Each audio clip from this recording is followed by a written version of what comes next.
اعوذ باللہ من الشیطان الرجیم، بسم اللہ الرحمن الرحیم۔ یہ سورہ مائدہ قرآن کی 5ویں سورہ ہے۔ آج انشاءاللہ ہم لوگ جو ہے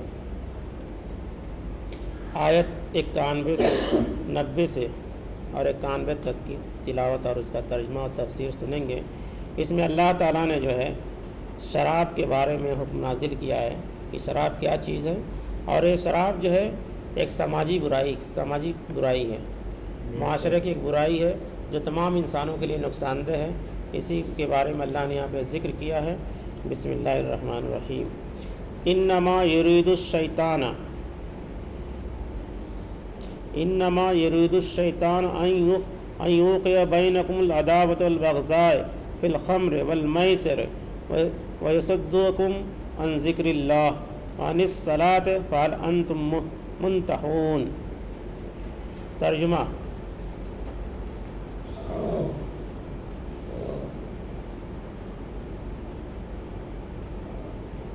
اے ایمان والوں، بات تو یہی کہ شراب اور جوا اور بتوں کے استھان اور قرا کے تیرے سب گندگی کی باتیں ہیں، شیطانی کام ہے، لہٰذا ان سے بالکل الگ رہو تاکہ تم فلاح پاؤ۔ یا ایھا الذین آمنوا انما الخمر والمیسر والانصاب والازلام رجس من عمل الشیطان فاجتنبوہ لعلکم تفلحون۔ اسی آیت کا ہم نے ترجمہ کیا ہے۔ اب اس میں جو بات کہی گئی ہے کہ اے ایمان والوں، بات تو یہ کہ شراب اور جوا اور بتوں کے استھان، یعنی جو دیوی دیوتاؤں کے استھان ہوتے ہیں جہاں پہ اللہ کے علاوہ کسی کی اور عبادت کی جاتی ہے،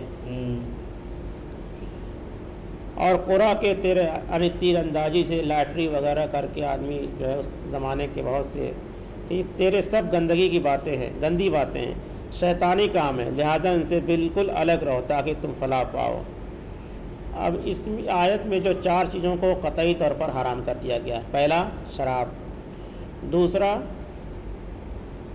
جوا، اور انصاب یعنی وہ چیزیں ہیں جو غیر اللہ کی عبادت کے لیے کھڑی کی گئی ہیں، خواہ وہ بت ہوں یا کوئی پتھر اور درخت۔ یہ سب کیا ہیں؟ جو عربی میں جو لفظ اس کے لیے انصاب۔ اس آیت میں 4 چیزوں کو قطعی طور پر حرام کیا ہے۔ شراب کے بارے میں تو عام طور پر جانتے ہیں، انصاب جو غیر اللہ کے لیے یعنی جو بتوں کے استھان ہوں، جہاں اس طرح کے لوگ غیر اللہ کی عبادت کرتے ہوں، جیسے مندر ہوا، اور چاہے اس طرح کے کوئی پیڑ پودے ہوئے جیسے برکت کے پیڑ، پتھر وغیرہ جو بھی ہوں، اور جہاں پہ اللہ کی عادت کسی سے مانگی جائے تو سب حرام ہے۔ اور چوتھی ہے ازلام یعنی قرا، جوے کے۔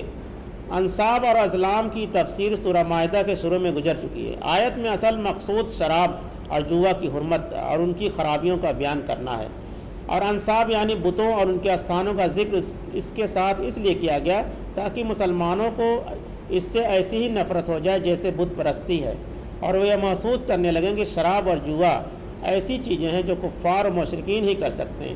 ایک حدیث میں ہے کہ شراب پینے والا ایسا ہے جیسا بت کو پوجنے والا، شراب پینے والا ایسا ہے جیسا بت کو پوجنے والا، اور یہ حدیث ہے ابن ماجہ کی۔ اور ہم غور فکر کریں تو ہمارے معاشرے میں زیادہ تر لوگ شراب پینا شروع کر دیے ہیں، خاص طور سے نوجوان طبقہ کسی نہ کسی شکل میں وہ شراب کی لے رہا ہے، وسکی کے شکل میں، فیصل کے طور پر، برتھ ڈے پارٹی میں۔ اس کو اس بات کا اندازہ ہی نہیں کہ شراب کتنی بری چیز ہے۔ تو ہم لوگ کی ذمہ داری ہے کہ اپنے اعلیٰ اولاد، رشتہ داروں وغیرہ جو بھی ہوں، یہ بات ان تک پہنچا دی جائے۔ یہ شراب کی حرمت کے سلسلے میں اس سے پہلے 2 حکم تھے، سورہ بقرہ کی آیت نمبر 219 اور سورہ نساء کی آیت نمبر 43 میں آ چکے تھے۔ یہ تیسرا اور آخری حکم ہے جس میں ہمیشہ کے لیے شراب کی حرمت کا اعلان کر دیا گیا۔ پہلے تو اللہ تعالیٰ نے دھیرے دھیرے اس کے بارے میں، اس کی خرابیوں کے بارے میں بتایا 2 آیتوں میں، اب ایک دم اعلانیہ اس کو حرام قرار دیا گیا ہے۔ اس آیت کے نازل ہونے کے بعد حضور صلی اللہ علیہ وسلم نے اعلان کرایا کہ جن لوگوں کے پاس شراب ہے وہ اسے ضائع کر دیں، نہ اسے پی سکتے ہیں نہ اسے بیچ سکتے ہیں۔ صحابہ نے سنتے ہی شراب کے مٹکے توڑ ڈالے، مسکیزیں چاک کر دیے۔ مدینہ کی گلیوں کوچوں میں شراب پانی کی طرح بہہ رہی تھی۔ ولیم ہمیری رحمۃ اللہ علیہ نے رضی اللہ عنہ نے عرض کیا، یا رسول اللہ، ہم نہایت ٹھنڈے علاقے میں رہتے ہیں اور ہمیں محنت بھی کرنی پڑتی ہے، ہم لوگ شراب کے ذریعے تھکان اور سردی کا مقابلہ کرتے ہیں۔ آپ نے پوچھا کیا وہ نشہ کرتی ہے؟ انہوں نے عرض کیا ہاں، تو فرمایا اس سے پرہیز کرو۔ انہوں نے عرض کیا کہ لوگ تو نہ چھوڑیں گے، آپ نے فرمایا اگر وہ نہ چھوڑیں گے تو ان سے جنگ کرو۔ ابو داؤد کی حدیث ہے، اگر جو شراب نہ چھوڑے، اگر طاقت ہو تو ان سے جنگ بھی کرنا ہے۔ ایک حدیث میں کہ دسترخوان پر کھانا کھانے سے منع فرمایا ہے جس پر شراب پی جا رہی ہو، اور جس طرح شراب کا پینا حرام ہے اسی طرح اس کا بنانا، بیچنا، اس کے کاروبار میں حصہ لینا، کسی کو تحفے میں دینا، کسی کو پلانا یا پینے کے لیے دینا، ملازمت کرنے والوں کے لیے گاہکوں کے سامنے شراب پیش کرنا، اس کا حساب بنانا بھی حرام ہے۔ یعنی آبکاری وبھاگ میں اتر پردیش سرکار دوارا ویکینسی نکالی جاتی ہے اور مسلمان بھی اس میں فارم بھرتے ہیں کیونکہ پورا محکمہ شراب کا ہی ہے۔ اسی طرح سے بینک کا کام ہے، اس میں بھی مسلمان بڑے فخر سے نوکری کرتے ہیں، اور جبکہ وہ بھی پورا سود کا ہی کاروبار ہے، اس میں اور کچھ نہیں ہے۔ تو اللہ نے جب اس کو حرام کر دے گا اور منع فرمائے کہ اس میں لکھنے والا، پڑھنے والا، گواہی دینے والا، جو بھی شامل ہے سب کے سب برابر کے شریک ہیں اور سب گناہ گار ہیں، اس سے بچنا چاہیے۔ حضرت عمر رضی اللہ عنہ نے ایک شخص کی دکان اس بنا پر جلوا دی کہ وہ خفیہ طور پر شراب بیچتا تھا۔ یہ شراب کی حرمت ہے اور تیسری بار اس قرآن میں ذکر ہے۔ تو معاشرے میں اس وقت شراب بڑے لوگوں میں تو عام نہیں ہے، مگر نوجوان طبقے کے اندر بہت برائی پھیل چکی ہے اس معاملے میں، اور بڑے بڑے اچھے لوگوں کے گھروں کے لوگ بچے پی رہے ہیں، کسی نہ کسی طرح سے وہ پی رہے ہیں اور ماں باپ کو گمراہ کر رہے ہیں، یا تو ماں باپ اس پہ غور فکر نہیں، تو ماں باپ کی بھی ذمہ داری، اللہ تعالیٰ ان سے ہی پوچھ گچھ کرے گا تم ہم نے اپنے اعلیٰ اولاد کو کیسی تربیت کی۔ تو ان کی بھی ذمہ داری ہے کہ اس سے بچیں اور دیکھیں کہ ہماری اعلیٰ اولاد کیا کر رہی ہے۔ اب جو آگے آیت آ رہی ہے، انما یرید الشیطان ان یوقع بینکم العداوۃ والبغضاء فی الخمر والمیسر ویصدکم عن ذکر اللہ عن الصلاۃ فہل انتم منتہون۔ شیطان تو بس یہی چاہتا ہے کہ شراب اور جوئے کے ذریعے تمہارے آپس میں دشمنی اور بغض ڈال دے اور تم کو اللہ کی یاد اور نماز سے روک دے۔ تو بتلاؤ کہ کیا اب بھی تم باز آؤ گے؟ یہ شراب اور جوئے کی دنیوی اور دینی نقصانات بتائے جا رہے ہیں۔ آپ دیکھتے ہیں کہ دنیاوی لحاظ سے بھی جو لوگ شرابی ہوتے ہیں وہ پریشان رہتے ہیں اور ان کے گھر والے بھی پریشان رہتے ہیں، اور دین کے حساب سے تو سخت حرام چیز ہے، اس سے تو بچنا ہی ہے۔ شراب اور جوئے دونوں کے اخلاقی اور سماجی نقصانات کا اعتراف تو غیر مسلموں تک کو ہے۔ یہ دونوں ہی چیزیں ایسی ہیں کہ ان کی بری عادت اور لت پڑنے سے بڑے بڑے رئیسوں، زمینداروں اور شہزادوں تک کو مفلس اور ذلیل اور رسوا کر کے چھوڑا ہے، اور نماز اور ذکر اللہ سے غافل کرنا تو کچھ بھی محتاج بیان نہیں ہے۔ جب صحابہ اکرام رضی اللہ عنہ فال انتم منتہون کی آیت پڑھی اور سنی تو اب تم باز آ جاؤ گے، تو سنا تو فوراً پکار اٹھے، انتہنا ربنا انتہنا ربنا، اے ہمارے رب ہم باز آ گئے، ہم باز آ گئے۔ ذرا غور کیجئے کہ یہ عمر بھر کے شرابی اور جواری کیسے دم کے دم پاک باز اور متقی ہی نہیں بلکہ پاک بازوں کے سردار بن گئے۔ یہ تھی رسول اللہ صلی اللہ علیہ وسلم کی صحبت اور اصلاحی قوت کی تاثیر۔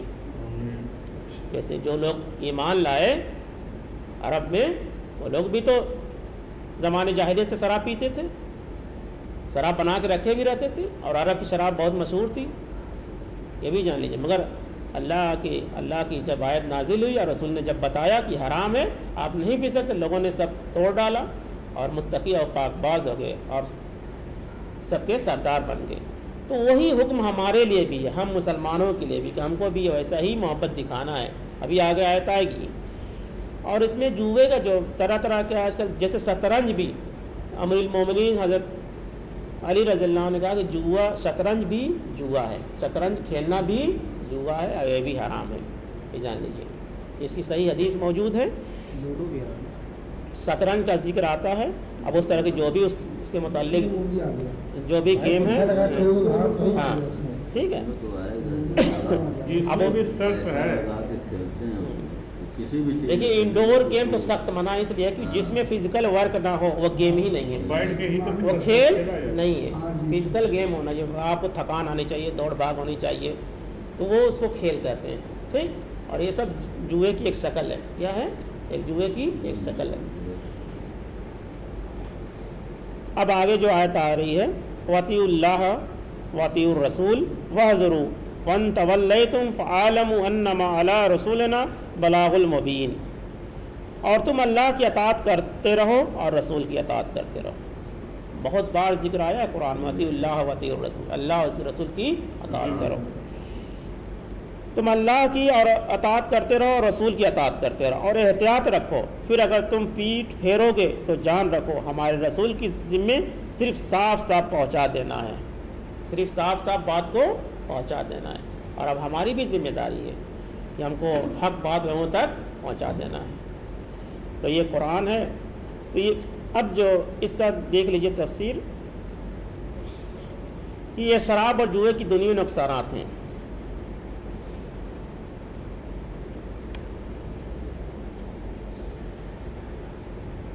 اور کچھ لوگ ایسے بھی ہیں جو ماڈرن ٹائپ کے لوگ ہوتے ہیں، جو قرآن تھوڑا پڑھ لیتے ہیں، اسٹڈی کر لیتے ہیں، اور طرح طرح کے وہ کٹ دلیلی بتیاتے ہیں۔ وہ کہتے ہیں قرآن میں کہاں لکھا ہے شراب پینا منع ہے، ٹھیک۔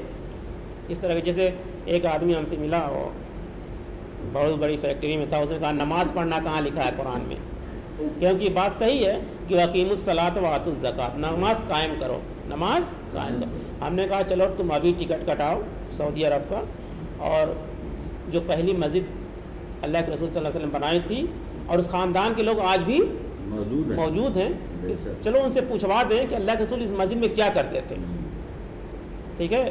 تو لاجواب ہو گیا۔ قائم کرنے سے مراد کہ جو نماز میں جو باتیں ہیں، جو ہم نماز پڑھیں گے اس کے اوپر اپنا قائم کر لیں، اس بات کو جو وعدہ ہم نے کیا ہے نماز میں، اس کو اپنے اوپر اپنی زندگی میں لازم کر لیں۔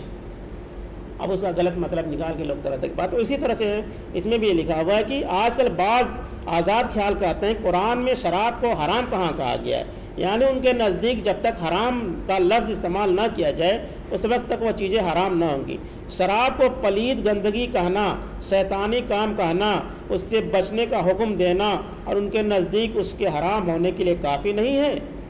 اس کا مطلب یہ ہے کہ ان عقل مندوں کے خیال میں اللہ کے نزدیک پلید کام بھی جائز ہے، شیطانی کام بھی جائز ہے، جس کام سے اللہ بچنے کا حکم دے اس کا کرنا بھی جائز ہے۔ کیا ان کی عقل یہی کہتی ہے؟ کیا ان عقلوں پر واقعی شراب اور قمار کا غلیظ اور کثیف پردہ پڑ گیا ہے؟ یہ کچھ جو لوگ دلائل دیتے ہیں کہاں لکھا ہوا ہے قرآن میں، تو جب اللہ نے کہا کہ غلیظ چیز ہے، یہ گندگی کی چیز ہے، اس سے باز رہو، تو اب اس سے بڑا حکم کیا ہو سکتا ہے کہ تمہاری اس پہ پکڑ ہوگی۔ تو اب اس آیت کا تفسیر دیکھ لیجئے کہ اور تم اللہ کی اطاعت کرتے رہو اور رسول کی اطاعت کرتے رہو، اور احتیاط رکھو، پھر اگر تم پیٹ پھیرو گے تو جان رکھو ہمارے رسول کی ذمے صرف صاف صاف پہنچا دینا ہے۔ یعنی اگر کسی چیز اور حکم کا نفع اور نقصان تمہاری عقل اور فہم میں نہ آئے تب بھی اللہ اور اس رسول کے احکام کی اطاعت اور فرمانبرداری کرو۔ کچھ باتیں انسانی عقل میں نہیں سمجھ میں آتی ہے کہ نقصان دہ ہے کہ فائدہ مند ہے، پر اس کو آگے چل کے وہ پتہ چل جاتا ہے۔ تو جو اللہ اس کے رسول بتا دے کہ اس کام سے باز آؤ، جو اس سے ہم کو رک جانا ہے، اور جس کام کو حلال کہتے ہیں اس کو ہم کو حلال سمجھنا، یہی ہے اطاعت۔ کیا ہے؟ یہی ہے فرما برداری۔ اس میں اپنی عقل نہیں لگانی، نقل کرنا ہے، اللہ کے رسول کی نقل کرنا ہے کہ انہوں نے کس طرح سے زندگی گزارنی ہے اور اسی کے مطابق کرنا ہے۔ تو اطاعت فرما برداری کریں اور ان کے خلاف ورزی سے مکمل احتیاط کرو اور بچتے رہو۔ اگر نہ بچو گے تو ہمارے رسول صلی اللہ علیہ وسلم تم کو صاف صاف طور پر احکام پہنچا کر اپنی ذمہ داری پوری کر چکے ہیں۔ اب تم نہ مانو گے تو اس کا انجام خود سوچ لو۔ تو ہماری بھی یہ ذمہ داری ہے کہ ہم جو قرآن کی بات کو سنتے ہیں، جو لوگ یہاں موجود ہیں، ان تک یہ بات پہنچائیں کہ قرآن میں شراب کو حرام کیا گیا ہے اور جوئے کو حرام کیا گیا ہے۔ اور جوئے میں بہت شکل ہے، اس زمانے جاہلیت میں بھی لوگ کیا کرتے تھے، پانسا پھینک کے کچھ سامان خریدتے تھے، جسے مانے کہ گولا پھینک دیا، اس میں جو چیزیں آ گئی تو وہ ان کا آج بھی کچھ جگہ ایسا ہوتا ہے نا، اس طرح کے خرید و فروخت کا ایک مارکیٹ تھا، تو اس کو بھی اللہ کے رسول نے کہا حرام قرار دیا، وہ بھی ایک جوئے شکل ہے۔ تو یہ آپ کو دیکھنا پڑے گا کہ یہ چیز ہمارے قرآن سے ٹکرا رہی ہے، اگر ٹکرا رہی ہے تو اس کو چھوڑ دینا ہے، اور نہیں ٹکرا رہی ہے، رزق اللہ کے ہاتھ میں کیا ہے، رزق کا مالک اللہ ہے۔ اگر آپ بینک میں نوکری نہیں کریں گے، اگر آپ شراب وبھاگ میں نوکری نہیں کریں تو آپ مر نہیں جائیں گے۔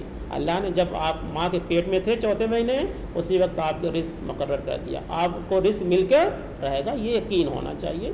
بس آپ اس کے لیے حلال طریقے سے دوڑ بھاگ کریے، جد و جہد کریے۔